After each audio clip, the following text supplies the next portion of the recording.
I find this song fitting into a observed and detracting pattern on this channel in terms of international releases. It's really interesting. Now, expectation-wise, I think I'm familiarized to what we'll be hearing in sound coming from SIRENIA, and I've consulted 6 works of theirs, and being a big symphonic metal fan, their music absolutely strikes. It's wonderful to listen to their atmosphere and their capabilities.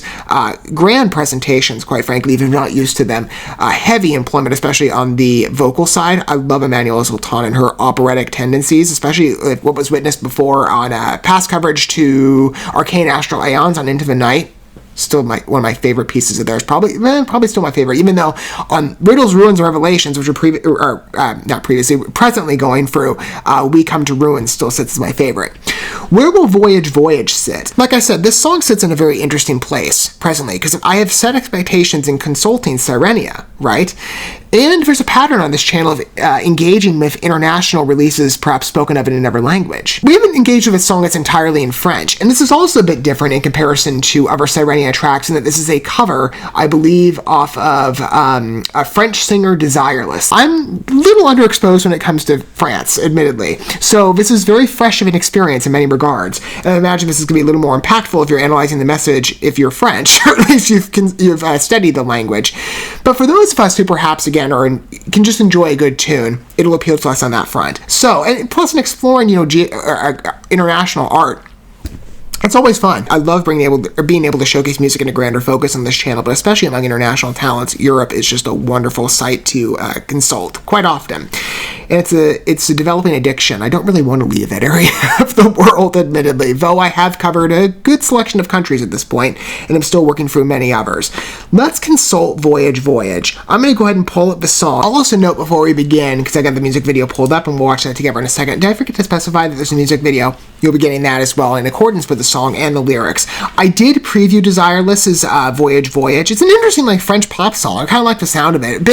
A bit retro, come to think of it, maybe in regards to as a comparison, old established American rock pop songs, something along that dynamic. It reminded me a lot of 80s, 90s type synth use. It was really creative in my opinion, and it was fun to kind of listen to even though I can't understand a word. So anyway, Voyage Voyage. Let's hear Sirenia's take. I imagine this is again going to go more into the symphonic metal side, a bit of a variation. It's always fun to consult covers as well. In that scene, artists are quite various in the approaches that they take. Some, there might be some songs that are incredibly faithful to the original envisionment, or there's some that have substantial deviations in key change, structure, timing. There's different variances across the board. In vocal tonality, let's see how Sirenia approaches this. I'm really curious. And this is the first cover we've consulted from them. I understand it will be the last, because on 1977, that's the next one I'll be consulting, their newest album. Twist of My Sobriety also follows the same pattern. All right, it being a cover. But here we go. Voyage Voyage. Let's engage.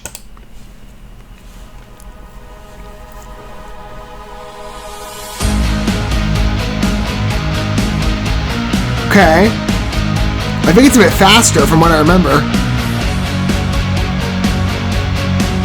And maybe it's the same. It just has a faster sound maybe because of the emphasis. It's definitely harsher.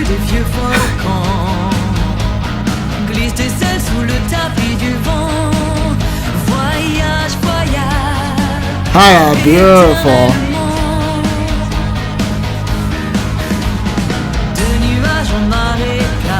Her voice offers such a great sound, I think. She produced an interesting deviation. Slightly. But it is very faithful.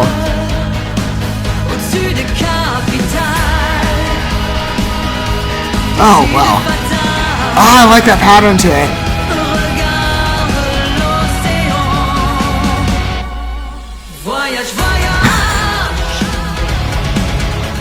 Oh. Again, it's more as a reduced background element, but that pacing, it's just, it's so effective. Mixed with Sirenia, this is exquisite.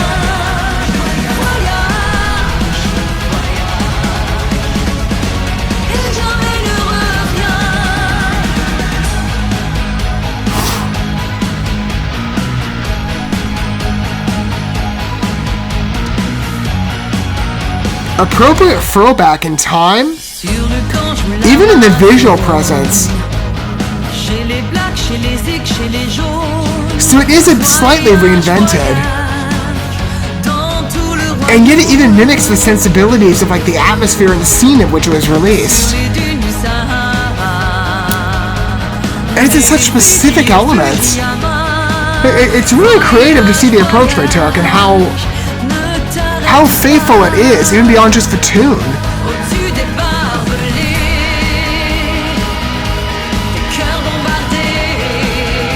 I'll tell you, it's an immediate re-listen.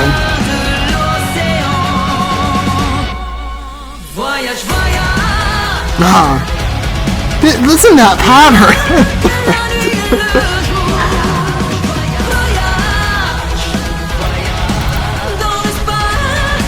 Is she wearing a snake necklace too? I picked the right attire, yay!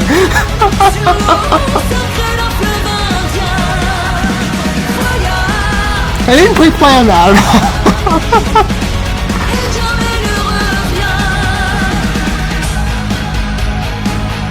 See, it's these synths in particular. This is like one of the more dominant throwback elements, aside from the rest of the song. And even though it is very much a present-day set piece, it's just so interesting to see how they adapted it.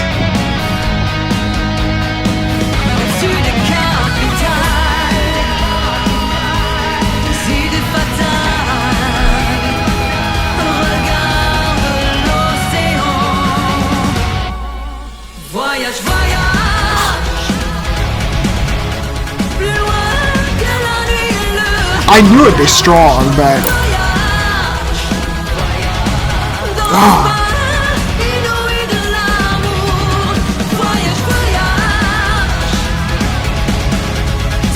I didn't think it'd be this good. I knew it'd be capable, but...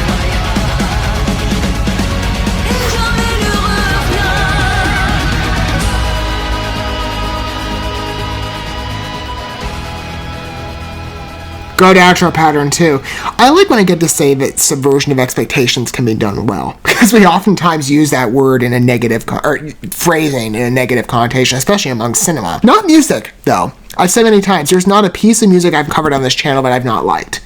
Every piece I found quite sufficient. And that's partly because, again, I know the talents to engage with, you know, and maybe I'm forging paths to other competent artists that have always delivered, in my opinion, and it's universal in Europe. I've been so impressed with the reach these artists have in their craftsmanship. SIRENIA is no different at all, and as I said, subversion done well. Like, really well. This matches beautifully to the original piece. To see how much this song mimics, not just in the key choice, not just in the timing, and of course it accelerates, you know, the aggressiveness, right? Because we're talking about symphonic metal here, which is very different from pop. But yet the song mimics the tonality, especially in its synth uses, which are a little more reduced from the original, admittedly, but they're put in key places, I believe, strategically, where it gives it this throwback feel, especially on those verses. Like, there's no way you can sit there and just not be throttled back in an older music period. It's so amazing to me. Like, even the video portrayal, I understand, again, we're displaying a modern city, but even that has an older feel. Like, you know, I love songs that do have that that timelessness. And for SIRENIA to involve that so directly in the way they did it here, it's really amazing to me. Everything about this cover, in my opinion, succeeds. It's very much a similar song done absolutely in fave, but it's such a creative reinvention. And as I've said, there have been so many covers I've spotlighted from a variety of artists on this channel, and there's quite a mixture of approaches people take. But sometimes you'll find adaptations that, and there's sometimes been covers, you know, in the past, not in what I've covered on this channel, but, you know, years past of stuff I listened to that maybe does not necessarily have the potency of the original work. And, you know, that's fair. Like I said, there's a bit of mixture in response and perhaps efficacy and success. But everything I've covered thus far, again, demonstrates a wide variety of attributes and approaches. Voyage Voyage, I find to be definitely one of the more capable ones. Again, in just how well I feel it translates the piece in another way, but keeps it faithful to the original release atmosphere. Because I'm assuming that's when it came out, right? Or maybe it's a throwback piece in general. When did Desireless release this song? That would have been 1986. So again, mid-80s. Or mid to late 80s. Kind of venturing down that path. It's exquisite to me to see how specific this is in it almost being like a throwback song. Like if Sirenia had been around in the 80s and symphonic metal, I mean, I don't know what it was like back then in perhaps not just music history, but European history more specifically. This piece, I feel, would fit well as a complimentary honoring of Desireless's original song, which, as I've also said before, I'm not the biggest fan of pop music. Admittedly. I say more so pop. I have exceptions, yes, and I've covered many that fit along that path on this channel, and in the case of Europe, it's been, like, pop metal integration, I found, is actually quite creative. But I speak of, like, you know, my general animus towards pop music in the realm of, like, let's say Hollywood and, like, American mainstream top hits. Like, most of the stuff that's emphasized among, you know, general culture, I just don't find a real taste for it. The music to me comes across as a bit empty, and if I must say, cliche, soulless sometimes even. There's no vibrancy. Not like Europe. Or, you know, to be fair, other American artists too. I'm not trying to be like, oh, you know, all hail Europe over here, like the best in the world. I mean, they really are. They're trying, but we got plenty of good American, you know, artists here at home and in other countries as well. You know, I've spotlighted a good selection at this point, and that'll be growing with time as well. But I just never gravitated towards the mainstream. I've always been more of an alternative guy. And so for me, pop music doesn't necessarily stick. But older tunes do. Classic pieces do. Even in geographical respect. I thought that Voyage Voyage was quite fun. Like I said, it definitely echoes the tonality of many American classics from that time period I'm very well familiarized to, and many others are as well. Easy repeat listens, and I feel that this song fits well in that. But Sirenia's adaptation really impressed me. I mean, there's really nothing else I can say to it other than, again, I'm in a state of awe of how effective this is in many of its pursuits. I'm imagining perhaps many intentional, maybe some unintentional, I don't know. Like I said, this for me throws me back into the original time period, specifically on that synth integration. It's really impressive to me how well woven in that was.